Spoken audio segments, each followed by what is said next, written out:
గారిని వేదిక మీదే ఉండవలసిందిగా రిక్వెస్ట్ చేస్తున్నాము. ఇప్పుడు జ్యోతి ప్రజ్వలనతో కార్యక్రమాన్ని ప్రారంభించవలసిందిగా ఇవాల్టి కార్యక్రమానికి విచ్చేసినటువంటి గౌరవనీయులు ఉప ముఖ్యమంత్రి వర్యులు శ్రీ బట్టి విక్రమార్క గారిని వేదిక మీదకి సాదరంగా ఆహ్వానించేస్తున్నాము. అలాగే మన Telangana film development corporation MD Priyanka గారిని వేదిక మీదకి సగౌరవంగా ఆహ్వానిస్తున్నాము. అలాగే పద్మవిభూషణుడు, మనందరికీ చాలా అత్యంత ప్రియతముడు, మన మెగాస్టార్ చిరంజీవి గారిని సాదరంగా వేదికపైకి ఆహ్వానించేస్తున్నాము. ఇవాళ జ్యోతి ప్రజ్వలన కార్యక్రమానికి వారిని కూడా వచ్చి పాల్పంచుకోవాల్సిందిగా రిక్వెస్ట్ చేస్తున్నాము.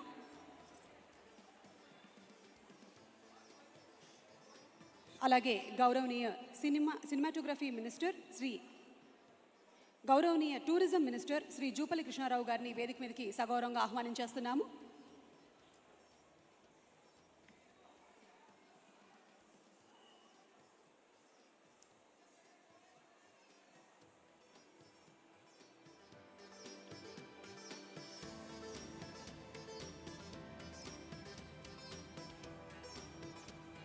తెలంగాణ గద్దర్ ఫిల్మ్ అవార్డ్స్ క్రితం సంవత్సరం నుంచి అత్యంత వైభవంగా నిర్వహిస్తున్నటువంటి సంగతి మీ అందరికీ తెలిసిందే. ఈ సంవత్సరం కూడా 2025 సంవత్సరానికి గాను వచ్చినటువంటి చిత్రాలు, సాంకేతిక నిపుణులు, నటీనటులు అందరినీ గౌరవిస్తూ ఈ అవార్డ్స్ కార్యక్రమాన్ని అంగరంగ వైభవంగా ఈ ఉగాది పర్వదినాన్న జరుపుకోవటం విశేషం.